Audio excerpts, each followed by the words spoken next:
Reverend Lukata Mjumbe, would you like to represent yourself? Sure.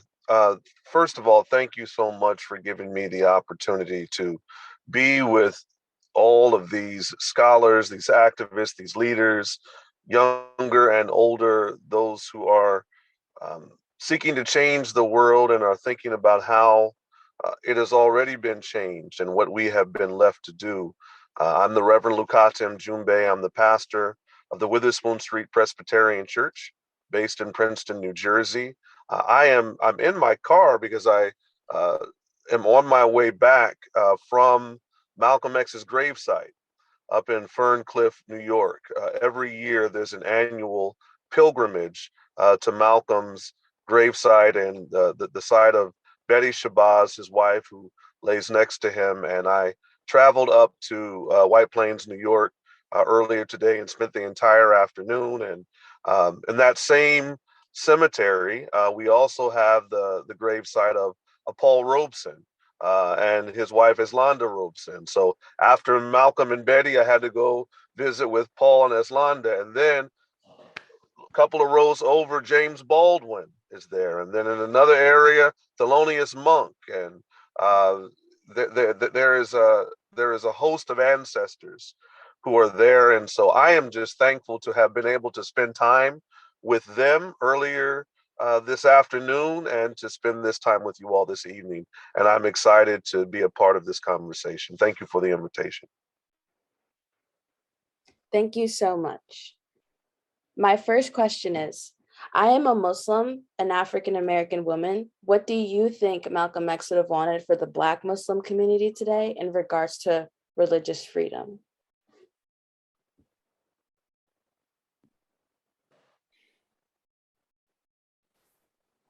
Well, I guess I'll begin with a response to that in terms of religious freedoms and I led my morning prayer this morning and we prayed the Al-Fatiha.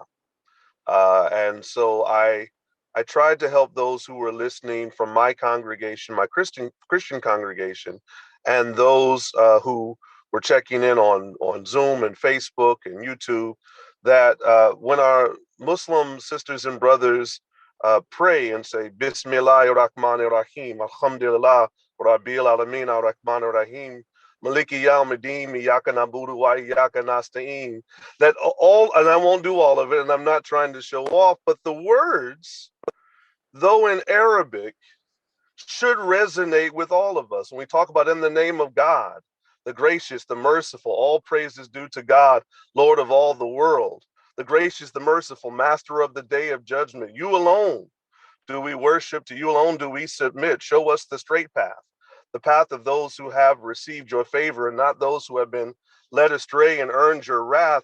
Whether you're Muslim or Christian or Jewish or Hindu or Sikh or someone who is called to righteous works and thinking, these words should resonate. And I think that Malcolm began to see from his experience and his continuing growth and revelation as a Muslim, that the principles of Islam, if embraced by others, could change the world.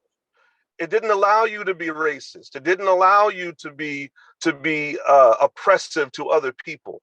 And so I think that today Malcolm would be just as fiery and just as outspoken against Islamophobia, against the abuses of those within our Muslim community that we find in this country, in Europe, and that we find around the world. But he would also still, I believe, have hope that if the principles could be understood, then so many people would see that there was hope and there was even liberation found within the teachings that can combine and connect all of us, that truly that one day we may be able to see ourselves as one people serving one God with one destiny. And I hope, though Malcolm is not here with us physically here today, that there are those of us within both the Muslim, the Christian community, and multiple faith communities that would see that we have more in common than we have that separate us. And when we truly connect, that we can move forward together in some transformational ways. Reverend, would you like to add on? Sure. I appreciate what's been said. I think Malcolm reached a point where he could be seen and understood and appreciated and celebrated as an authentic revolutionary.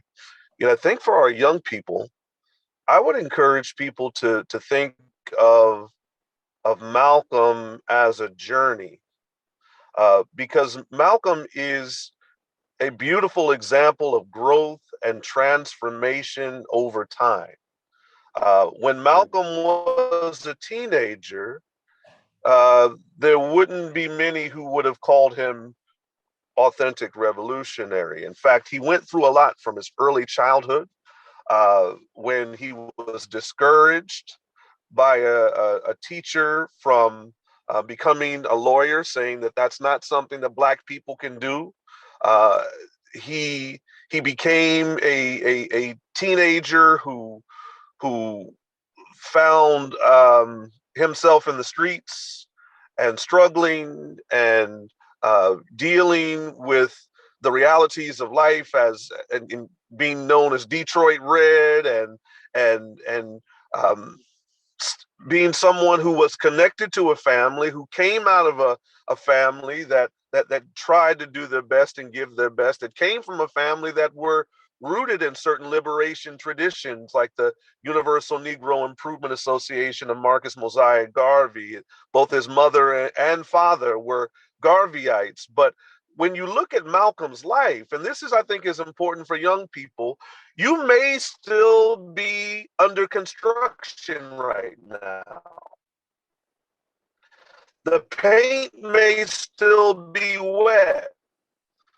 You're still growing. You're still becoming. You're still transforming. And Malcolm went, that took place over his entire life. And he went from Malcolm Little to Detroit Red to being called a Satan when he was in prison, to being given the name of Malcolm X, to later embracing, after he had made his pilgrimage, El Hajj Malik El Shabazz. So I think that for young people, I would say, when you look at Malcolm, know that the struggle is eternal and continues, and God may not be finished with you yet. You may not be where you want to be right now. You certainly may not be, most of us may not be where Malcolm was at the end of his life, but it's a process of growth. And I remember when I was younger, and it's sometimes amazing for me to think about, because I've loved Malcolm since I was a teenager, and now I'm older than Malcolm. And when Malcolm was killed at 39, and I'm 50 years old, and sometimes that's hard for me to wrap my mind around, because when I was younger, when I was in my 20s, before I would ever even have thought to ask myself the question, what would Jesus do? The WWJD, I would do the WWMD. What would Malcolm do? And Malcolm was my model. Malcolm was my standard. And the reason why I was able to connect with Malcolm, because Malcolm over time grew and became and continued to question and transform and grow. And he held on to certain principles. As a child, he was taught what it meant to love Black people, and to know the importance of Africa for the Africans, and the seeds of Black nationalism were deposited within him culturally and even theologically. Yet when you look at Malcolm's life, you see a trajectory of someone who can transform, and that's my hope for our young people today. We are very quick to say this generation isn't doing this, or this generation is doing too much of that. But I know that generations grow and change and become, and we have to encourage them. And Malcolm is a model of one who started in one way, who went through a very important and transformative process, and became and was becoming that truly authentic revolutionary that was willing to give his life and live his life for the liberation and salvation of his people. And so that is my hope. When you look at Malcolm, see, you know what? I may not be there yet, but I'm on the way. I'm on the way. I just want to say how blessed y'all are to have a teacher, a scholar like Dr. Joy. I mean, to have her, to have the commitment she has and the wisdom that she has is so important. And that's something else about Malcolm.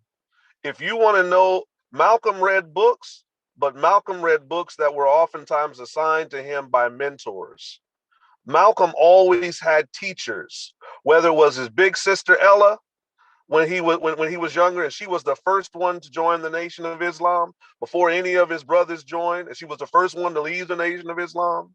Whether it be Elijah Muhammad, you know, Malcolm always gravitated to people who could teach him. So he was brilliant, he was genius, he had tremendous intellect and a desire to learn, but he also was someone who benefited greatly from having teachers, having mentors, having people who could guide and lead. And so I would also say for our young people, uh, the way to understand and to apply and to fully digest some of what we read is by sitting with and sitting at the feet under of people like Dr. Joy. And you may have other people in your life, but mentors are important, teachers are important. And I say that young people look for them, and I say to our older people, we have to become them.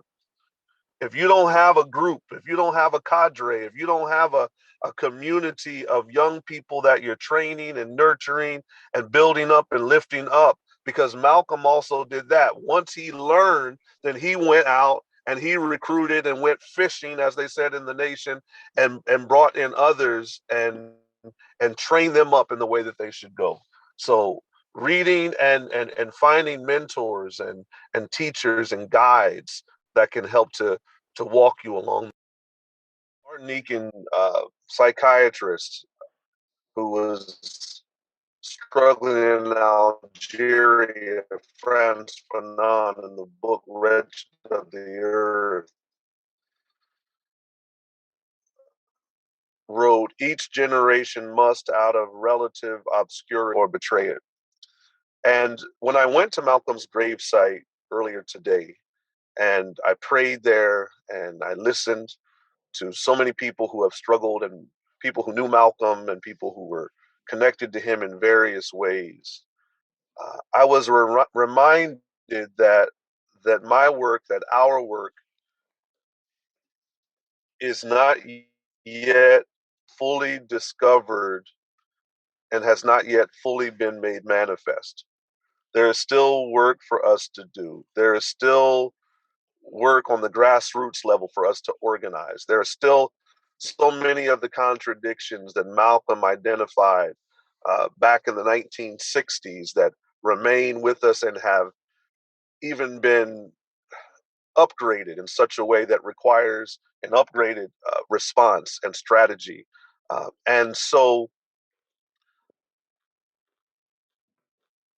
Spike Lee is one of my favorite filmmakers, but I always think he doesn't end his films very well, at least many of them.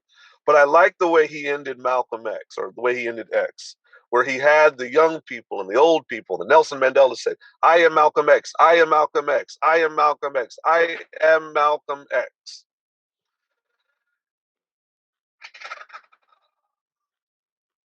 I'm looking for other Malcolms. I'm looking for those young women and young men who realizes that we still have work to do, because I left with the spirit of Malcolm from that cemetery in Ferncliff, New York, Ferncliff Cemetery in New York, weighing heavily upon me. And Malcolm said to me, "You're not done yet. There's still work to be done." And I'm looking forward to the struggle that lies ahead.